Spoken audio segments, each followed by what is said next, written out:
Le gouvernement pourrait complètement bannir les cellulaires des écoles primaires et secondaires dès l'année prochaine. Je vous explique. Il y a eu une commission spéciale sur les impacts des écrans et des réseaux sociaux sur la santé et le développement des jeunes.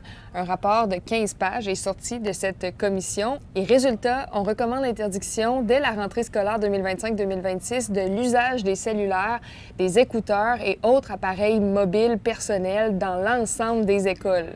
Le ministre de l'Éducation, Bernard Drinville, se dit ouvert à l'idée. On accueille donc ce premier rapport, ce rapport préliminaire avec beaucoup d'intérêt et beaucoup d'ouverture. Et là, le ministre promet de rendre sa décision rapidement. Il faut dire que les cellulaires sont déjà interdits en classe depuis le 1er janvier 2024, mais ils pourraient maintenant l'être jusqu'à la fin des cours, y compris sur le terrain de l'école. C'est du moins ce que recommande le rapport qui a été rendu public mardi. Je ne sais pas si vous vous souvenez, il y a quelques mois, je vous avais parlé d'un code de couleur des patients pour attribuer des médecins de famille au Québec. Eh bien, cette idée-là continue d'être étudiée par le ministère de la Santé. Et là, la FMOQ, la Fédération des médecins omnipraticiens, affirme que le gouvernement Legault cherche à priver des millions de Québécois de leurs médecins de famille pour faire de la place aux patients plus vulnérables.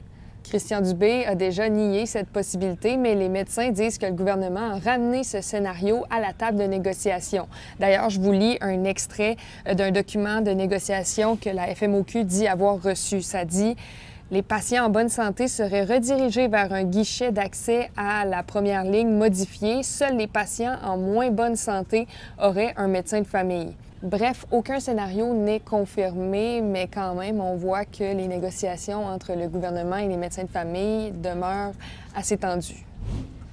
Et je termine en vous mentionnant que Comédia, qui est devenu le festival Juste pour rire de Québec, débarque en ville du 6 au 23 août 2025.